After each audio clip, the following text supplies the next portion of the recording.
Good morning guys. So, ayan, meron tayo ditong ano guys, meron tayong blend na carrots.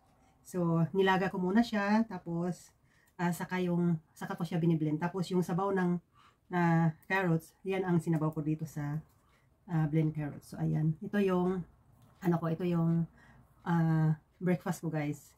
Kasi parang nauumay ako sa sa palaging carrot juice, kaya nilaga ko siya, tapos ito na yung pamahaw.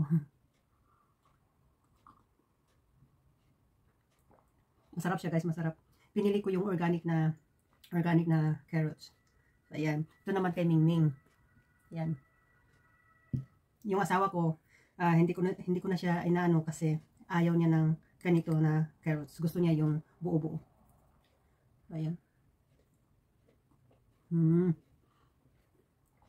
Masarap siya guys, para siyang kamote. Para siyang kamote.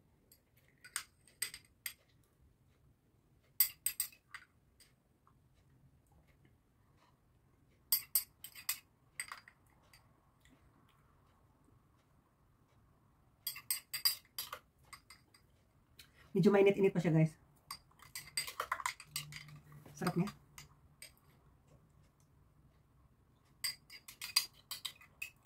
Bibili ako ng Ensure milk, tapos yung Ensure dito ko siya ilagay. Mag-order ako sa Amazon para kasi walang mabili dito guys na na Ensure milk doon sa sa tindahan. Sa online lang.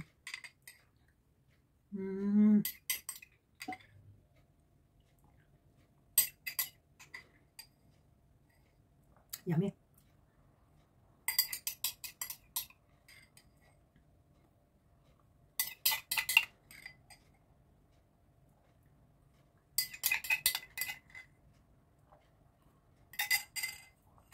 Ngayong matanda na ako, 46 years old, mag-ingat-ingat na ako sa mga pagkain, mga inumin. Kasi meron akong meron akong nakita doon sa Facebook na video, sabi niya, at the age of 55, sabi niya, malapit na daw yan sa kamatayan. Kaya naisip ko na, oo nga no, parang malapit na talaga. Kasi karamihan, yung iba hindi pa nga nag-60, namatay na.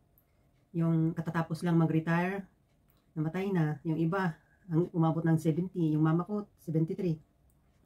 So, yung papa ko, umabot naman siya ng 86 years old. So, okay yung papa ko.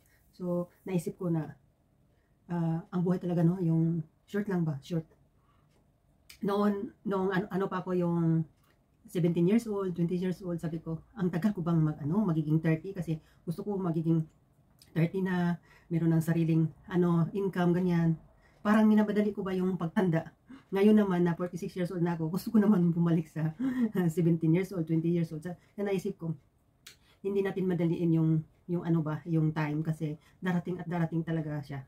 So ngayon na ko na my God, malapit na akong malapit nang mag-graduate. Kasi imagine, 46 years old na. So dagdagan ng mga ilang years, wala na, graduate na. Kaya ayokong magsayang ng buhay.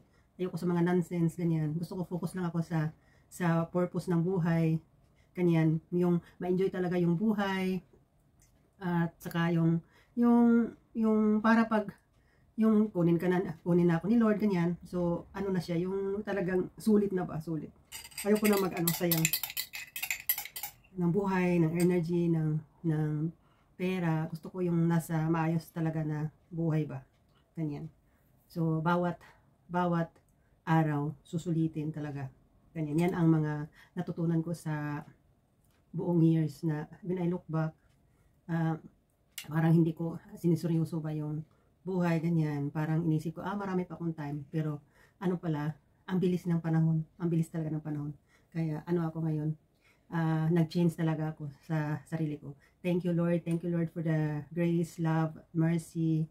Thank you so much Lord, kasi yung makapag-isip ka ng tama, na after all sa mga failures mo, binigyan ka pa ni Lord ng ng reflection ba, na yung mo yung buhay sa sulit talaga. So thank you for watching guys. Thank you. Ay, nako. So, yummy. Tapos mamaya, saka na ako kakain ng kunting rice, ganyan. So, ayan lang yung video ko, guys. Thank you for watching. God bless. God bless us all. Stay happy, stay healthy, and huwag magsayang ng buhay, huwag magsayang ng pera, huwag magsayang ng energy and time. Kasi, time is gold. Time is gold pala talaga. So, ang bilis ng oras. Ang bilis nating tumanda. So, bye-bye, guys. That's all for today's video. Bye-bye.